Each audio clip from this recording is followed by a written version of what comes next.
What's your date rating 1955? Let's go. If you haven't watched my video on 1950s dating, there was a lot of juicy material in there, and I did notice when I was reading the book Boy Dates Girl from 1955, the book written by Gayhead. I did find a quiz on how dateable you are, and I was like, I needed this my whole entire life. So here we are.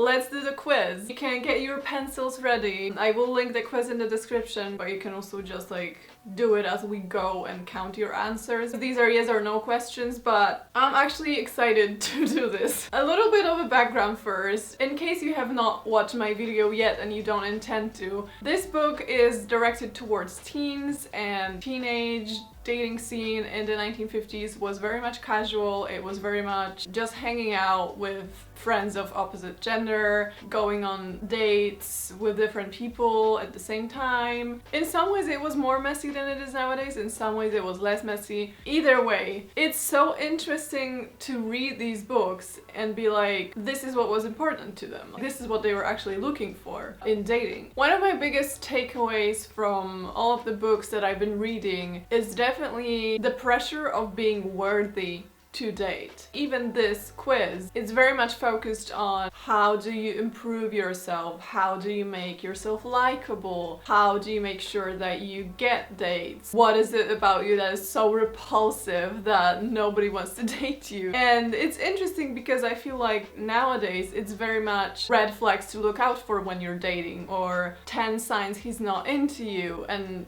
the stuff that is mostly related to the other person. So it's interesting how this has completely shifted, but also a lot of these are actually surprisingly modern sounding. So let's jump into the quiz. The ultimate 1950s Rizz quiz. The quiz is separated into two separate, yeah, obviously separate because it's separated into two sections. One section is for girls and the other section is for boys, and the questions are a little bit different, so we'll get to that later. The intro to the quiz is as follows. Who wants to know? You do. You'd like to know why the girl who was so enthusiastic is suddenly giving you the busy signal. Why Larry never drops by for an evening with you and Woody Herman anymore. Or why the light of your math class has never even noticed that you're tangling with tangents too. The self-analysis charts on these pages are designed to help you spot any weak links in your personality. Give yourself a critical once-over. And don't be glum if you don't get a perfect score. These tests weren't designed for boys or girls who are already ideal dates, a rare species infrequently encountered on this planet. Each yes answer counts 1 point. Some questions have several parts. If you think you deserve half credit on a 2-part question, score yourself accordingly. Where you're uncertain of an answer, don't give yourself the benefit of the doubt. The boy in this tagline at the junior prom next spring may not.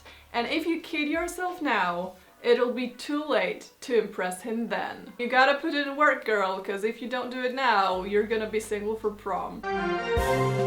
This video is sponsored by Incogni. Incogni is a service that helps internet users fight their personal information and data being used by data brokers online. Your personal information, such as your shopping habits, your address, phone number, email, all of that is being sold online and you might not even know about it. I'm getting so many spam calls every day because someone out there sold my phone number. And yes, you have the right to protect your privacy and request that data brokers remove your information, but they can continue collecting it again after removing it. So in a couple of months, you're back to zero again. It's a little pointless to do it on your own. That's where Incogni comes in. Incogni contacts the data brokers on your behalf to request the removal of your personal data, and it does so repeatedly. So whenever a new record will pop up on one of those sites, Incogni will automatically pursue them to remove it.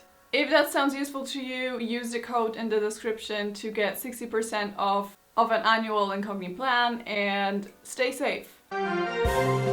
So there's different sections of the quiz, and each section is related to like a different aspect of your personality or your character or your appearance. The first section is called conversation piece. It's basically about holding a conversation, being able to hold a conversation, which is really interesting because I think that's something that is not talked about often enough nowadays. Why do we not expect people to be able to hold a conversation with us? I've had so many conversations where it was just like a monologue. These are all yes or no questions, so just take yes or no. The first question is, when someone mentions Bill Lawrence, Peggy Ann Garner, Lou Boudreau, Norman Rockwell, or Dean Acheson, do you A. know who they are, know who they're talking about, and B. have something to add to the subject? I guess even as a teen you were expected to have like a general knowledge of what's going on. I must admit I don't know half of these people. Who's Bill Lawrence? Okay, I guess he's a singer. Peggy Ann Garner. She's an actress. So basically, do you have a knowledge of what is currently going on in the world? Do you have your opinions on things, and can you express those opinions? Which I think, considering it's the girls' part of the quiz, is pretty interesting actually. The second question is, can you talk as easily with teachers, parents, or your boyfriend's kid's sister as you can with your own crowd? Again, can you hold a conversation with anyone regardless of their age? Which I think it's something that teens back then were probably pretty good at, because we see all those home videos and interviews with children like the age of 9 in 1950s or 1960s. They're always so well spoken. They can construct full sentences. They have opinions on things. It's incredible. Well, I like to make people laugh. And I wonder if it was their education or if they were bullied into behaving this way, because even me, like if I was to give a straight interview, I would completely black out and forget any language that I know. So I guess it was a skill that was taught back then. When Sandy's paying your bus fare, do you resist any temptation to hint about all the dates you've had with Harry, Dick, and Tom? So I'm assuming Sandy is a man then. This gives you a taster of what the 1950s dating culture was like and how the girl would be seeing multiple people at once. Obviously it was all very innocent, but at the same time I guess it was not in good taste to brag about all your partners when Sandy's paying your bus fare. Do the boys you date enjoy a discussion on your back porch as much as parking in the moonlight? Do you? So again, we're touching on the subject of the parking culture of the 1950s, which was very much, that was the only place where the teenagers could be left alone, so it was usually much more intimate. I guess the question is, are the boys you date interested in you as a person as opposed to just making out with you in a parking lot? Which I think is weird because it kind of makes it sound like it's her fault if she's not interesting enough to the boys. Are you an interesting enough person for the boys to be attracted to your personality as well? Which I think is a little off. Can you put a shy boy at ease? Could be just me, but I cannot imagine a shy boy in the 50s. Like, all of them just seemed so outgoing and outspoken, and especially compared to people nowadays, it seemed like they were much more grown up.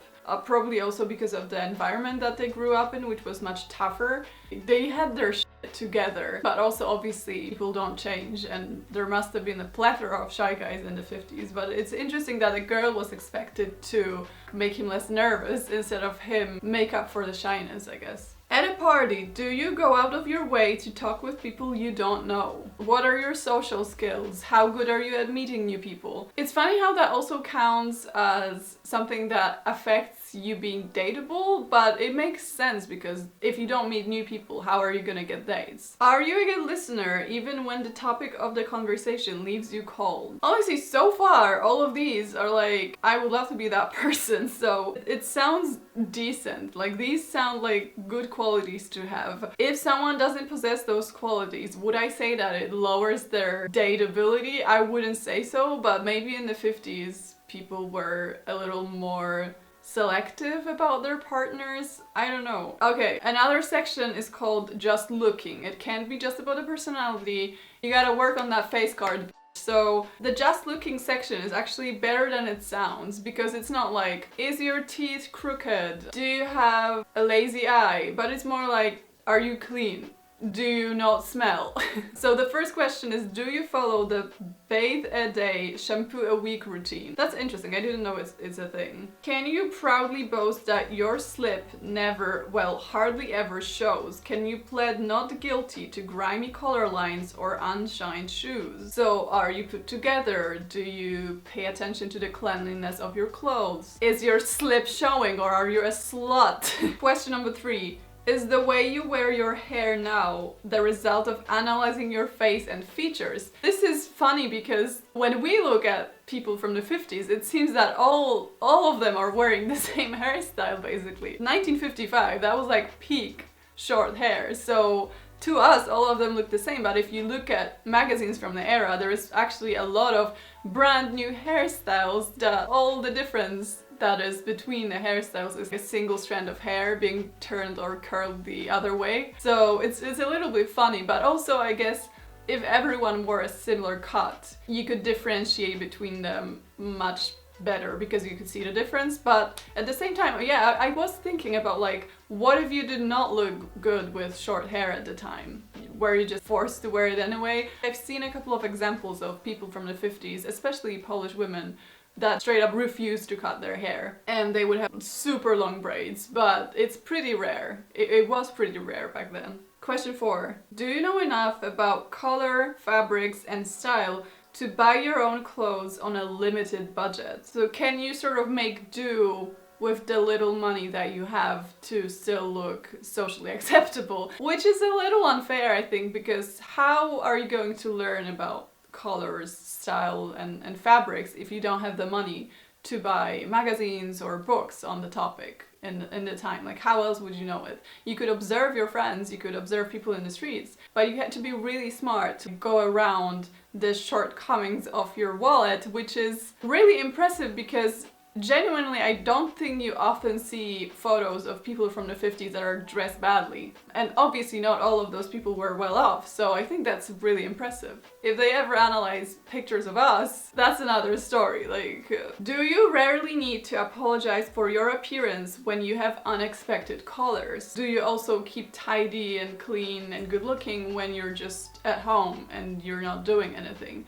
Or are you just in rags? At a party, do you forget what you have on? I don't really understand this question. I was thinking, because the good answers here are the yes answers. I was thinking maybe forgetting you have on in terms of not constantly adjusting the clothing and feeling confident in it, not being too insecure about the way it looks, enjoying yourself at the party. Because the other way it could be interpreted is like, do you forget what you're wearing and your slip is showing and you have your legs up? But since the answer is supposed to be yes, like that's the right answer, I'm assuming it's about just oozing confidence and not being self-conscious about what you're wearing in the moment. Can your makeup be counted on not to inspire wisecracks from the opposite sex? Translation, is your makeup doing too much? Which is interesting because in the 1950s, even regular makeup was pretty much the heaviest makeup in decades. There was this trend of really thick dark brows. There was obviously the red lipstick, the blush. There was a lot happening, so it's interesting that even in that era it was still considered not classy to wear too much of it. I guess it was also different if you were a teen and you didn't know how to apply it and you just borrowed your mother's lipstick. I'm guessing it was probably considered in bad taste, but are you...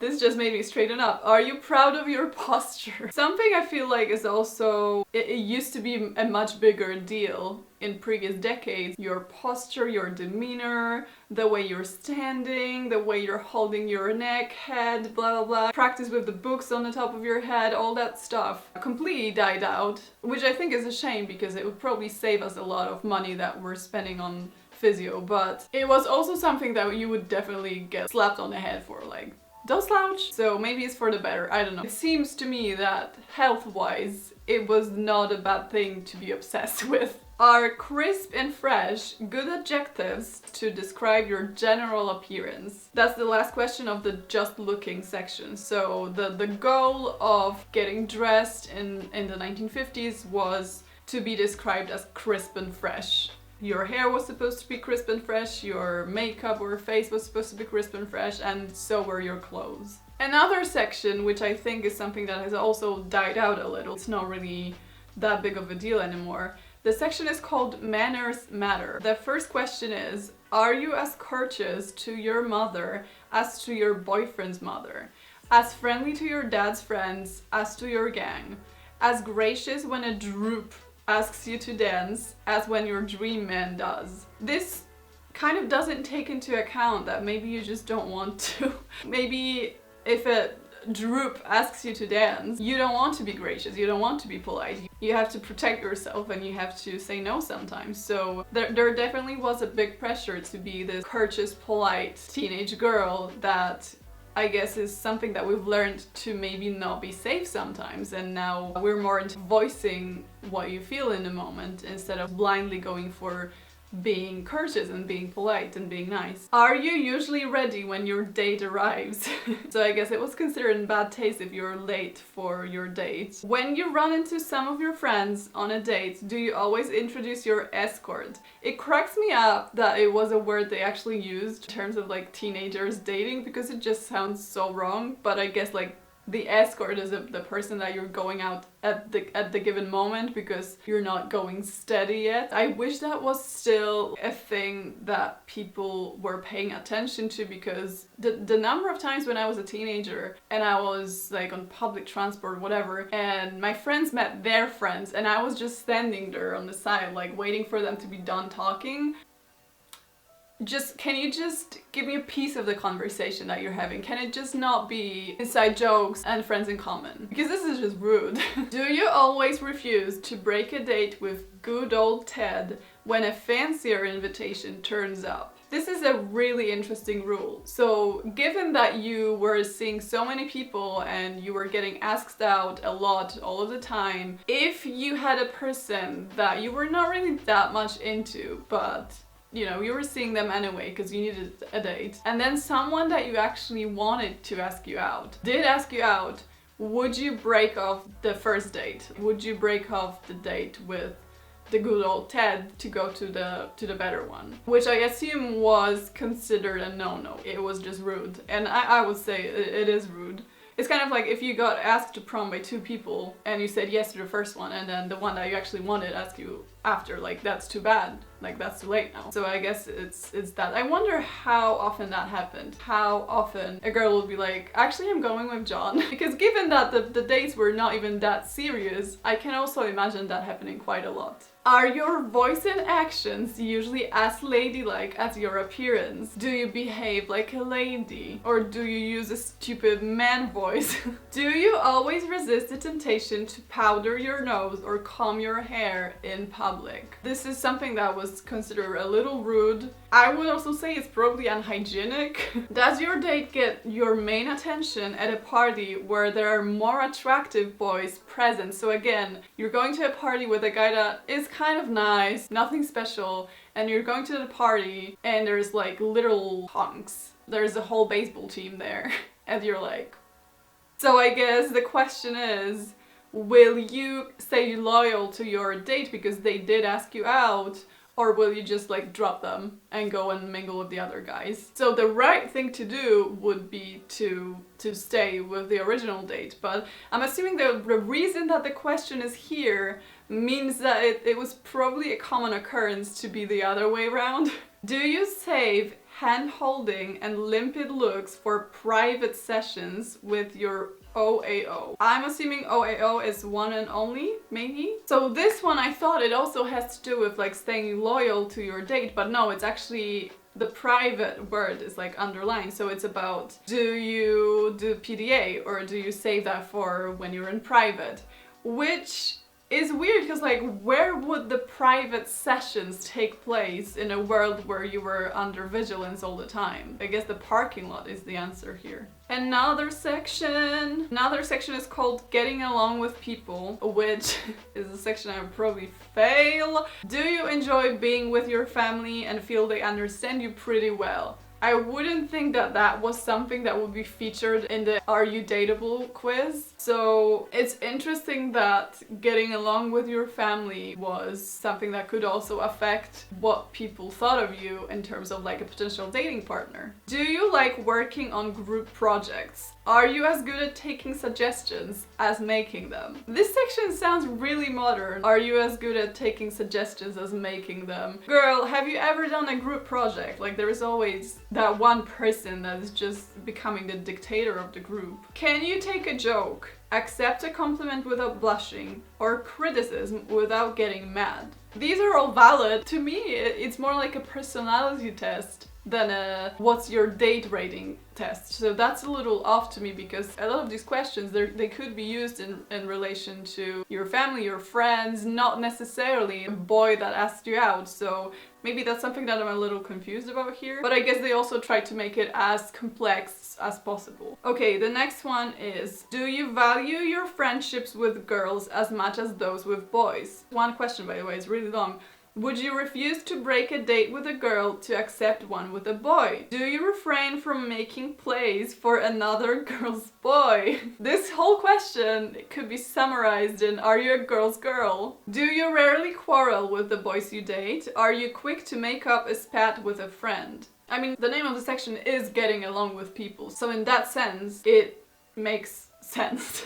Do you usually have a good time at parties? I wonder what a good time at a party in 1950s meant. How would you judge a party? Just like the number of people you talked to, or the number of dances that you had, or just whether or not you felt like going to the party or not? Because I can imagine an era that was so much more sociable than modern day. It was probably an exhausting time for all the poor introverts because like imagine getting invited somewhere all the time and if you didn't go they would get upset with you. Do you like almost everyone in your class? I don't know how that affects you as a person because what if your class is just rubbish? I mean, my classes were always kind of nice, but I know that some people just have classmates or had classmates that were just unbearable, so how am I going to like everyone in the class then? Can a boy date you 3 times without you trying to make this relationship into a great romance?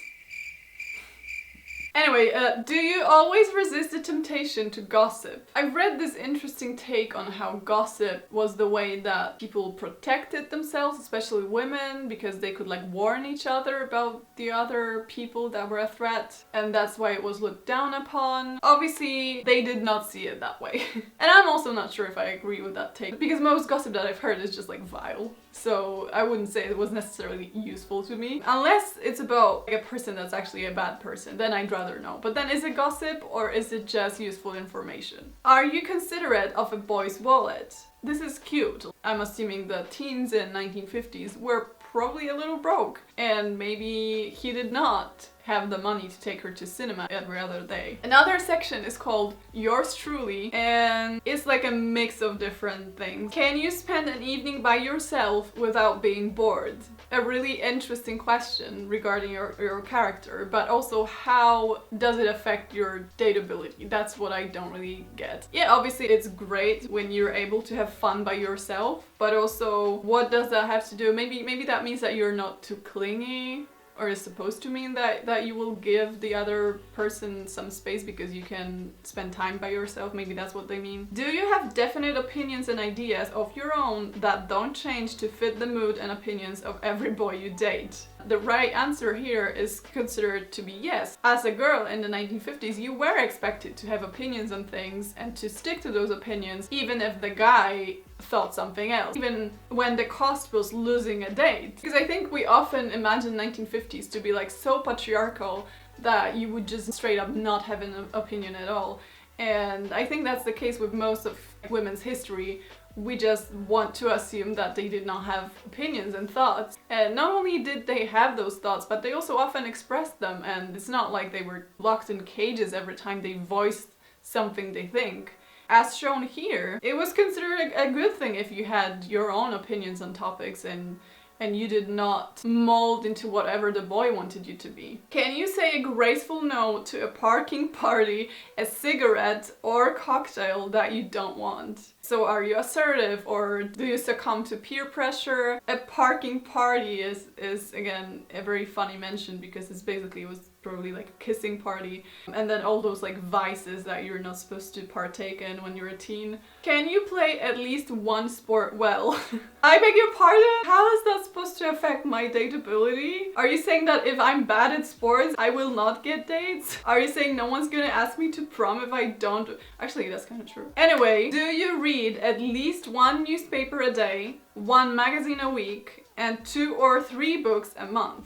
Are you well read? Are you educated? Are you an intellectual? Do you have more than lukewarm interest in art, music, drama, literature, or the dance? What is the dance? You mean like dance as in the dances, or as an art form? Do you take seriously what health books say about diet and sleep having a lot to do with PEP?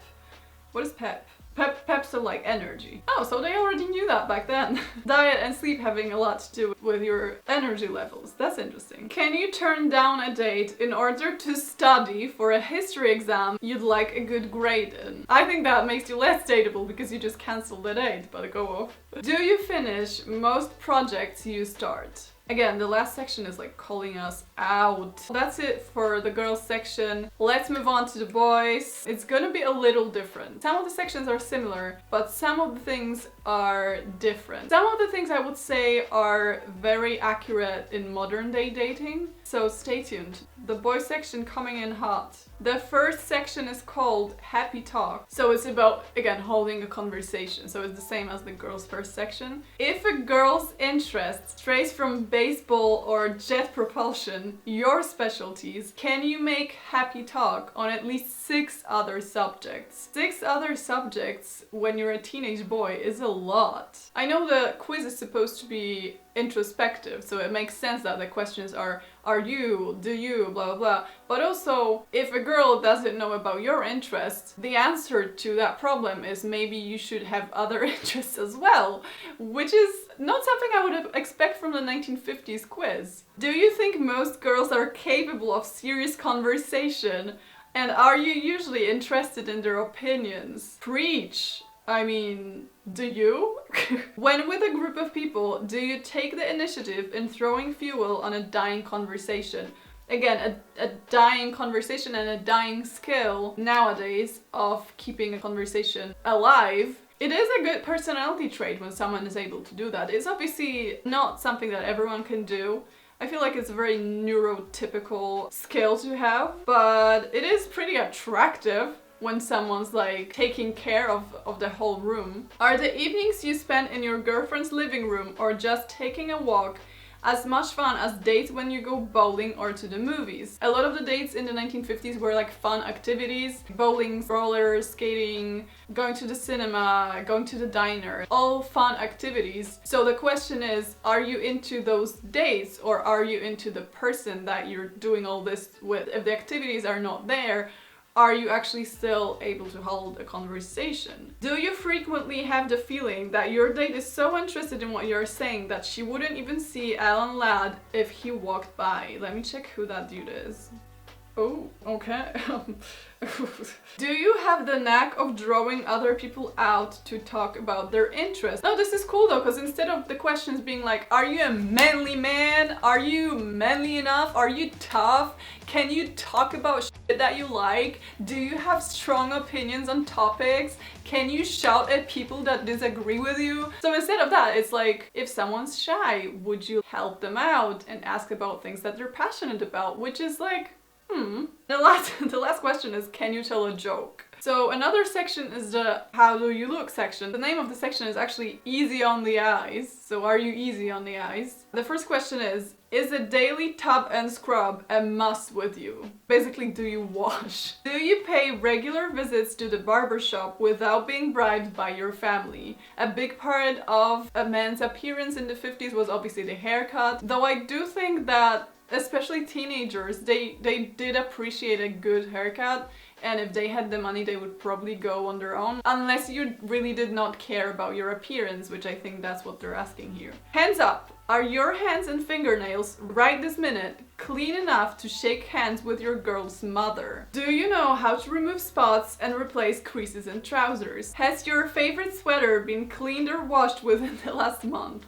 A month is a long time for a sweaty teenage boy, just saying. Does the plot for a date include a color scheme? Tie, sock and shirt combinations that don't make your sisters groan? I didn't actually know that there was like a tie, sock, shirt situation going on. Has your girl frequently told you that you look wonderful tonight, or has she ever complimented you on a new sports jacket or particular tie? There was this whole thing online about how men don't receive where am I from? Men don't receive compliments often, so when you do give them a compliment, it's like once every 10 years situation. I wonder if that was more often the case in the 50s, or if it's just this quiz, or if it was just something that actually happened more often than it does nowadays. Do you honestly think the adjective clean cut could be generally applied to your appearance? So the girl was supposed to look crisp and fresh, and the boy is supposed to look clean cut. Next section. The next section is method in your manner. So again, a mirror section to the girls section. Can you toss off a little chivalry, helping a girl on and off with her coat, into cars, etc.,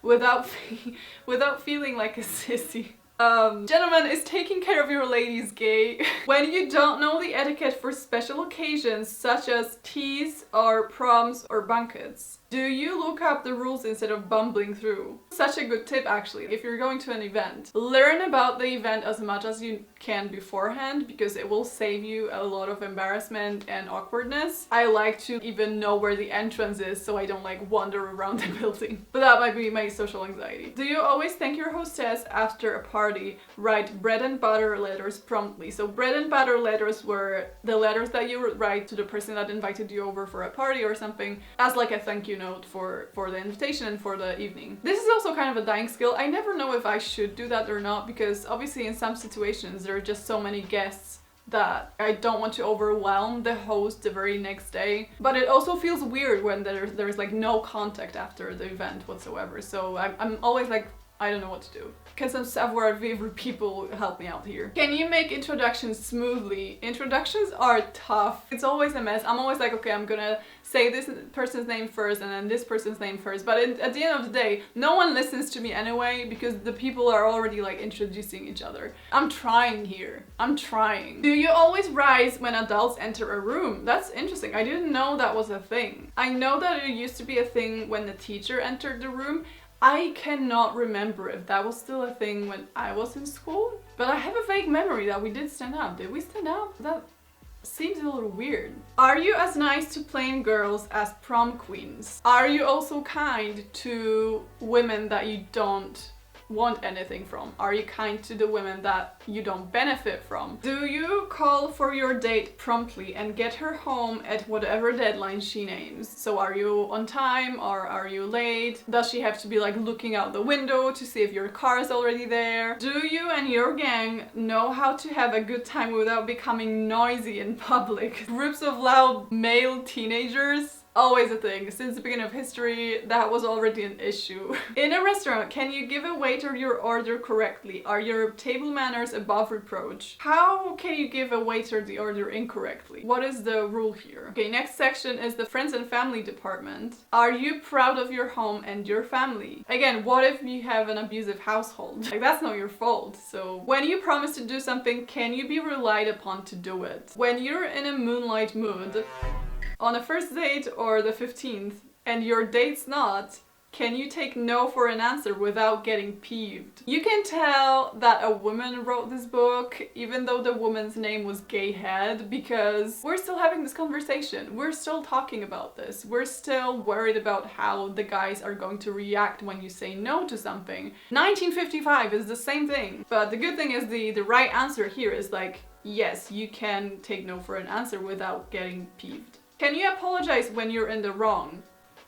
Girl, this quiz was written by a woman. This is a female gaze quiz. Or gaze quiz, should I So I'll stop. Do you have as much fun on a double date as you do when you're alone with your girl? A lot of the dates in the 50s were double dates because that was an easier way to convince your parents to let you go. Like you could just be like, oh, John and Katie are also going. Do you ask girls a few days ahead for casual dates, at least 2 weeks ahead for a formal dance? So just give her a heads up because she needs to know what to wear. Are you quick to congratulate your friends on their achievements? This is interesting because I think the underlying tone of this question is, do you get jealous when someone is doing well? Do you squelch impulses to kiss and tell? This is funny because, at least according to the books I've read, the boys in the 50s gossiped just as much as the girls. Have you learned how to be a good Joe without going against your own convictions? This is a mirror question to the one that was asked the girls, which is, do you stick to your opinions or do you fluctuate between your opinions depending on who's asking, or are you able to have fun with your friends but when things get uncomfortable you're like, okay, I'm not doing this actually? Because I feel like the peer pressure of being a teenager in the 50s must have been immense. Can the girl you like best go out with another boy without you feeling jealous or grouchy? Mind you, the right question here is yes. Again, it was a norm to have a person see different people, and if you were not steady, you had no right to be jealous of someone. But it's funny to think that even being jealous of someone going out with your crush, which obviously is not something you can control, was considered in bad manner. Okay, the last section. You. Who, what, and why? So again, a mix of questions in the last one. Are you in as good physical condition as you'd like to be? Do you prefer playing some sport medium well to watching big league stars from the grandstand? What is that question? Why would you prefer to be mediocre at sports instead of watching sports? Do you go out of your way to read books on subjects you know nothing about? So do you exercise your mind? Do you stay on it? Are you curious about the world? Do you qualify as an amateur expert on at least one subject? Bebop, aerodynamics, or Ellery Queen mysteries? Ellery Queen's mystery magazine was like a short story crime magazine. Okay, so you're supposed to qualify as an amateur expert on one of these topics. That's interesting. Are you a fairly good dancer? It's interesting that they never really asked girls about that. Like there wasn't a dance question. It was just like, are you interested in the dance? But as an art form, I guess, and not necessarily are you a good dancer. So I think it was way more important in boys' case because 90% of the time they probably weren't. Do you mind being the only one in the crowd to say no? This is kind of a similar question to the one that was in the previous section, which is, are you able to stand up for yourself? Are you able to be assertive? Do you frequently come up with original ideas? How is that related to dating again? Do you ever sit down just to think, not daydream, about life and your destination in life? That's probably the only part of the quiz that is making me go like, because they never asked the girls this. They were like, do you read a newspaper a day? But they never were like, do you have any ambitions? And meanwhile, the boys get asked, do you know how to budget your time and money so that you accomplish most things you want to do? And the same section with the girls was like, can you spend an evening by yourself without being bored? The very last question for the boys is, would you work your way through college? So a pretty deep question. The answer is supposed to be yes again. This section is probably the only one where I'm like, you could have also asked the girls that. But then it's 1955. I still expected it to be much, much worse. So honestly, wasn't too bad. Now, what's the score? Here's how you count the score. Count the number of yes answers you've checked. A score below 25 means your engine's not hitting on all cylinders. Study those no answers. They should give you a clue as to why Gary never called back or why Janice is always busy. If you count more than 4 no answers in any of the category, that's one course in this curriculum that you're flunking. Better give it some special attention. Scores between 25 and 35 mean you're definitely dateable and that you can handle most people in most situations. There are still a few boys whose interest is hard to fold or a few girls who won't give you a tumble. However, you're learning. Time and practice will do the rest. If you score over 35, consider yourself a mighty smooth character. But why stop trying now? Anyone who has learned so many of the answers could so easily become a boy or girl who knows all the answers. Anyone with a score over 40 can throw away this book and dial any number in the phone book. Well, my score is obviously not 40. I think if I counted correctly, mine is like 27 or 26. So according to this quiz, I'm definitely dateable, which, what's your score? I'm dying to know what you think about this quiz. I think it was honestly way better than I thought it would be. I thought it's gonna be like, are you ugly? Yes or no? What do you think about this? Is this a good way to think about dating? Do we even need quizzes that are like, are you dateable? What's your date rating? Or is it just demeaning? Let me know what you think about it. Keep in mind that it was for teenage girls and boys, so it's completely different to probably the dating content that we get nowadays, which is like mostly for grown-ups or young adults. So let me know. I'm gonna link it in the description, and yeah, that's it. Bye!